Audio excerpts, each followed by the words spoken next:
बिस्मिल्लाहिर्रहमानिर्रहीम। कुल रब्बी ज़िदनी इल्मा। अस्सलाम वालेकुम स्टूडेंट्स, उम्मीद है आप सब खैरियत से होंगे।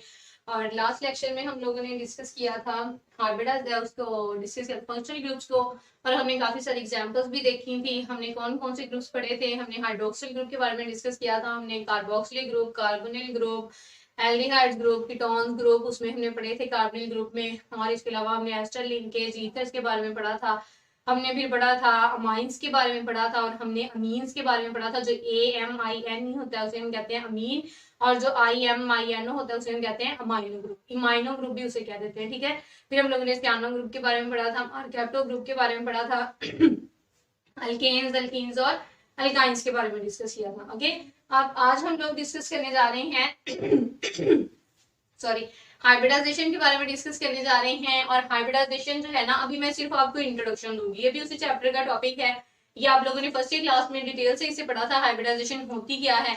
अब जो है वो मैं आप लोगों को पहले इस लेक्चर में सिर्फ और सिर्फ हाइब्रिडाइजेशन का इंट्रोडक्शन दूंगी, शॉर्ट सा लेक्चर दूंगी। मैं अपनी तरफ से कोशिश करूंगी आपको तमाम पॉइंट समझ आ जाए। और फिर नेक्स्ट लेक्चर होंगे उसमें हम लोग sp3 hybridisation, sp2 hybridisation, sp hybridisation, यानी हाइब्रिडाइजेशन की जो टाइप्स है ना, हम उनको डिस्कस करेंगे। ओके, तो इस टॉपिक में हमने सिर्फ और सिर्फ हाइब्रिडाइजेशन को स्टडी करना है कि हाइब्रिडाइजेशन होती क्या है, जरूरत क्यों होती है, इसकी इंपॉर्टेंस क्यों होती है हमें।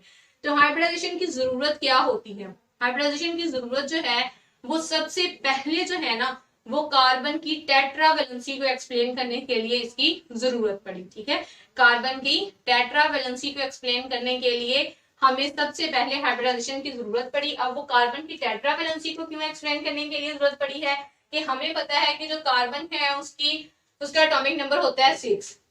अगर हम इसकी एटॉमिक नंबर की बेस पे हम इसकी कॉन्फ़िगरेशन लिखते हैं in the ground state electronic configuration लिखते हैं, तो वो होगी 1s2 2s2 2px1 2py1 और 2pz0। ठीक है। अब इसकी वैलेंसी को देखते हुए अगर हम देखें तो कार्बन के पास सिर्फ 2 अनपेयर्ड इलेक्ट्रॉन्स हैं। 2 अनपेयर्ड इलेक्ट्रॉन्स हैं तो इसका मतलब है कि ये 2 बॉन्ड्स बना सकता है और ये होगा डाइवैलेंट। लेकिन मेजॉरिटी ऑफ कंपाउंड्स जो हैं कार्बन के, उनमें कार्बन होता है टेट्रावैलेंट। अब वो टेट्रावैलेंसी को कैसे बयान किया जाता है, टेट्रावैलेंसी को ऐसे एक्सप्लेन किया जाता है कि जो कार्बन है ये एक्साइट होता है, एनर्जी एब्जॉर्ब करके इसके इलेक्ट्रॉन्स एक्साइट होते हैं, यानी एक्साइटेड स्टेट की कॉन्फ़िगरेशन क्या होगी 1s2। तो ये जो एक्साइटेड स्टेट होगी, एक्साइटेड स्टेट में जो s में 2 इलेक्ट्रॉन्स हैं 2s में, उसमें से एक इलेक्ट्रॉन एनर्जी गेन करता है और एनर्जी गेन करने के बाद वो प्रोमोट हो जाता है 2pz में। और यहां से इनकी कॉन्फ़िगरेशन आती है 2s1 2px1 2py1 और 2pz1। अब इस कॉन्फ़िगरेशन को अगर हम देखें तो जो कार्बन है उसके पास कितने अनपेयर्ड इलेक्ट्रॉन्स हैं, कार्बन के पास वैलेंस शेल, उसका सेकंड शेल जो है वो वैलेंस शेल है और उसमें 4 अनपेयर्ड इलेक्ट्रॉन्स हैं। और इसकी वजह से जो कार्बन है वो टेट्रावैलेंट हो जाता है, यानी 4 बॉन्ड्स बनाता है। अब ये जो कार्बन की टेट्रावैलेंसी थी, इसको एक्सप्लेन करने के लिए हम हाइब्रिडाइजेशन को यूज करते हैं। अब ये जो एटॉमिक ऑर्बिटल्स हैं ये बॉन्ड्स तो बनाएंगे, लेकिन तमाम बॉन्ड्स इक्विवेलेंट नहीं होंगे क्योंकि सभी ऑर्बिटल्स की शेप और एनर्जी सेम नहीं होती है। जो ऑर्बिटल एस की जो होती है वो स्फेरिकल शेप होती है, पी की डम्बेल होती है। ठीक है, तो इस तरह से डम्बेल और लूप शेप होती है। तो अब इसमें क्या होगा कि इनकी शेप्स और एनर्जी सेम नहीं होंगी। जो सब शेल या शेल ज्यादा पास होता है न्यूक्लियस के, उसकी एनर्जी कम होती है, जो दूर होता है उसकी एनर्जी ज्यादा होती है। तो अब ये इक्विवेलेंट टेट्रावैलेंसी नहीं होगी। तो हाइब्रिडाइजेशन की हमें जरूरत, नीड को हम डिस्कस कर रहे हैं कि व्हाई वी नीड हाइब्रिडाइजेशन। तो हाइब्रिडाइजेशन की जरूरत पड़ी इक्विवेलेंट टेट्रावैलेंसी को बयान करने के लिए। ठीक है, इक्विवेलेंट टेट्रावैलेंसी ऑफ कार्बन, जो कार्बन की इक्विवेलेंट टेट्रावैलेंसी है उसको एक्सप्लेन करने के लिए हमें हाइब्रिडाइजेशन की जरूरत पड़ी। ठीक है, और इसी तरह जो बॉन्ड एंगल्स हैं हमारे पास, यही इसकी इंपॉर्टेंस भी आप लिख सकते हैं। बॉन्ड एंगल्स को एक्सप्लेन करने के लिए कार्बन उसमें वाटर में और अमोनिया के बॉन्ड एंगल्स क्या होंगे, तो उनको भी आपने हाइब्रिडाइजेशन को डिस्कस किया था। वाटर की, अमोनिया की, आपने फर्स्ट ईयर क्लास में डिस्कस की थी। तो हमें टेट्रा वैलेंसी को एक्सप्लेन करने के लिए कार्बन की जरूरत पड़ती है, उसकी हाइब्रिडाइजेशन की जरूरत पड़ती है equivalent tetra valency of carbon को एक्सप्लेन करने के लिए, ठीक है। फिर हम, अच्छा नीड और इंपॉर्टेंस है ना, वो एक ही चीज बनी जा रही है, तो हम एक ही में दोनों को डिस्कस कर लेते हैं कि इसकी नीड या इंपॉर्टेंस क्या है। इक्विवेलेंट टेट्रा वैलेंसी को एक्सप्लेन करने के लिए फिर इसके अलावा जो है वो बॉन्ड एंगल्स को भी बहुत अच्छे से हाइब्रिडाइजेशन का फिनोमिना एक्सप्लेन कर सकता है कि किसी में हाइब्रिडाइजेशन सेम होती है लेकिन किसी में बॉन्ड एंगल कम होता है, किसी में ज्यादा होता है, तो ये बॉन्ड एंगल्स में कमी बेशी किस वजह से आती है, ठीक है। तो वो बॉन्ड एंगल्स को भी एक्सप्लेन करती है। इसके अलावा जो है ये जियोमेट्री को भी एक्सप्लेन करती है कि अगर कितनी एटॉमिक ऑर्बिटल्स आपस में ओवरलैप करेंगी और कितनी उसमें से हाइब्रिड ऑर्बिटल्स बनेंगी और वो हाइब्रिड ऑर्बिटल्स किस तरह से एक दूसरे के साथ ज्वाइन होंगी, तो ये इसकी इंपॉर्टेंस या नीड क्या है, ये equivalent tetra valency of carbon को एक्सप्लेन करती है।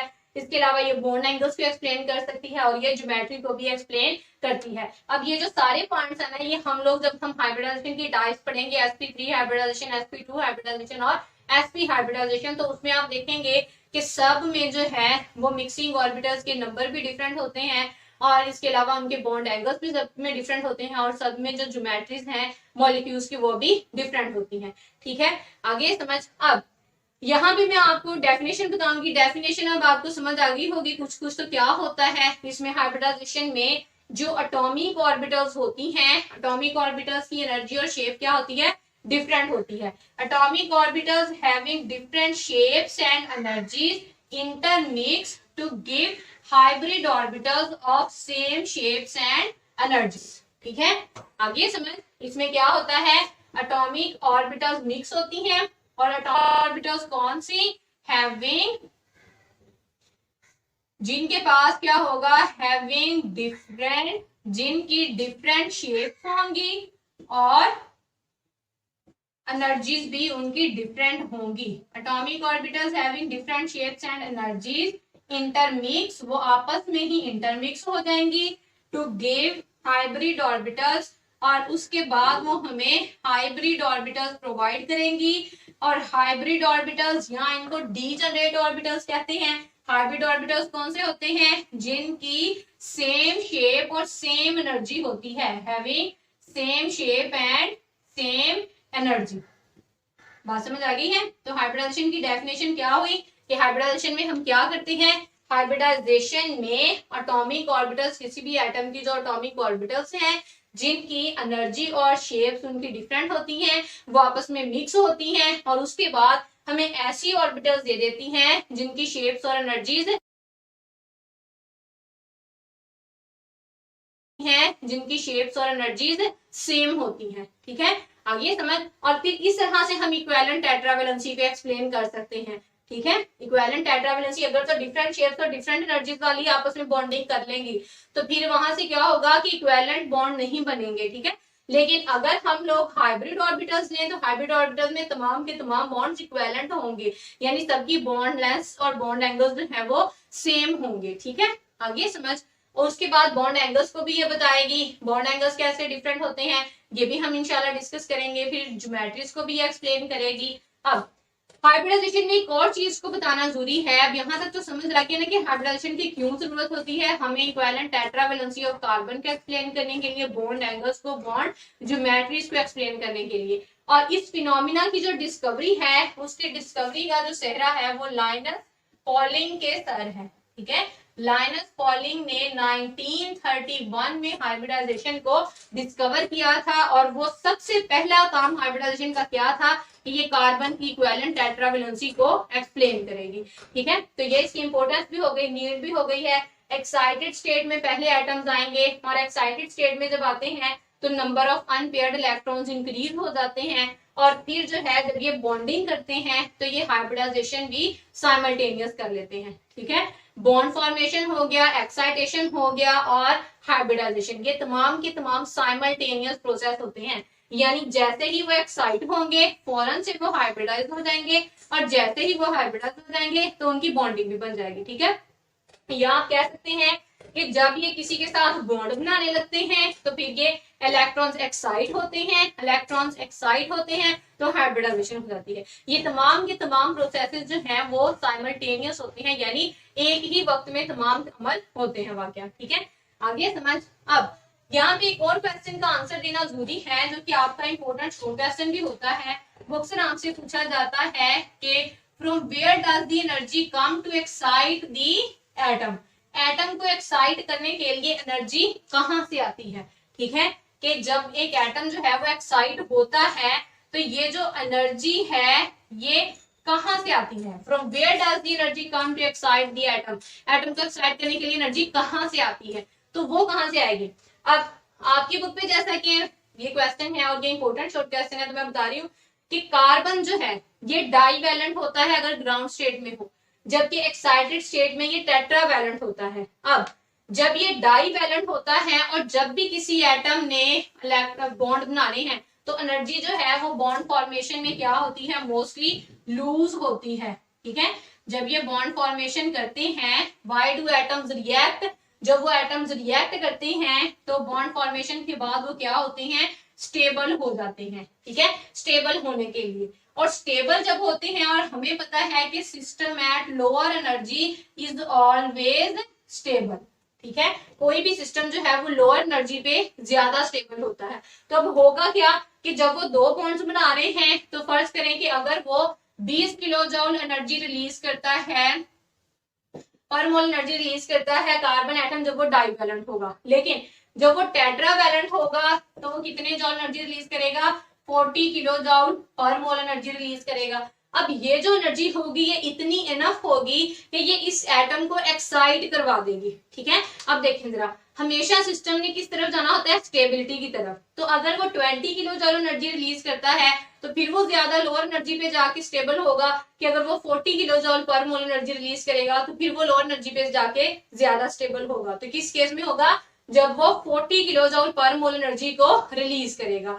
और वो कब करेगा, जब वो टेट्रावैलेंट होगा, और जब वो टेट्रावैलेंट होगा तो वो एक्साइटेड स्टेट में चला जाएगा। बात समझ आ गई है।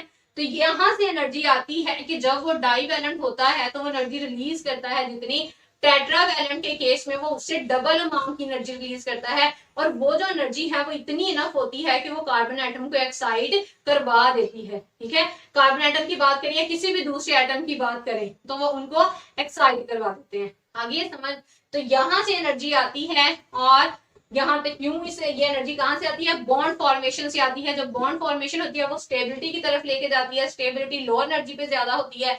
लोअर एनर्जी के लिए एटम जो है वो इलेक्ट्रॉन जो है वो जब वो एनर्जी रिलीज करते हैं लोअर एनर्जी पे जाने के लिए तो वही एनर्जी एटम्स के अपने ही इलेक्ट्रॉन्स जो हैं वो एब्जॉर्ब करके एक्साइट हो जाते हैं, number of unpaired electrons increase हो जाते हैं और उनकी वैलेंसी भी इंक्रीज हो जाती है। आगे समझ। तो सबसे बेस्ट पॉइंट यही है हाइब्रिडाइजेशन का, ये किस किस चीज को एक्सप्लेन करेगी, ये वैलेंसी ऑफ एटम्स को एक्सप्लेन करती है, बॉन्ड फॉर्मेशन को एक्सप्लेन करती है, और उनकी ज्योमेट्री को एक्सप्लेन करती है कि इनकी ज्योमेट्री क्या होगी। आगे समझ अच्छे से। अब कौन कितनी एटॉमिक ऑर्बिटल्स मिक्स होंगी, कौन कौन सी एटॉमिक ऑर्बिटल्स मिक्स होंगी, इसकी बेस पे हाइब्रिडाइजेशन की 3 टाइप्स हैं, और वो टाइप जो है टाइप्स ऑफ हाइब्रिडाइजेशन। तो हाइब्रिडाइजेशन की जो टाइप्स हैं वो 3 टाइप्स होती हैं। कौन कौन सी होती हैं, sp3 हाइब्रिडाइजेशन, sp2 हाइब्रिडाइजेशन और sp हाइब्रिडाइजेशन। ये इंशाल्लाह हम लोग नेक्स्ट लेक्चर में डिस्कस करेंगे। ओके, समझ आ गई है। हाइब्रिडाइजेशन क्या है, mixing of atomic orbitals having different shapes and energies to give hybrid orbitals having same shapes and energies. ठीक है, आगे समझ। और हाइब्रिडाइजेशन का फिनोमेना बहुत ज्यादा इंपॉर्टेंट है ऑर्गेनिक केमिस्ट्री में और ऑर्गेनिक कंपाउंड में, स्पेशली हाइड्रोकार्बन्स, अल्केन्स, अल्कीन्स और अल्काइंस में। ठीक है, अब मैं ये बता दूं जो sp3 हाइब्रिडाइजेशन है ये अल्केन्स की ज्योमेट्री को एक्सप्लेन करती है, sp2 हाइब्रिडाइजेशन अल्कीन्स की ज्योमेट्री को एक्सप्लेन करती है, sp हाइब्रिडाइजेशन अल्काइंस की ज्योमेट्री को एक्सप्लेन करती है, और इसको हम नेक्स्ट लेक्चर में इंशाल्लाह डिस्कस करेंगे। Thank you and have a nice day.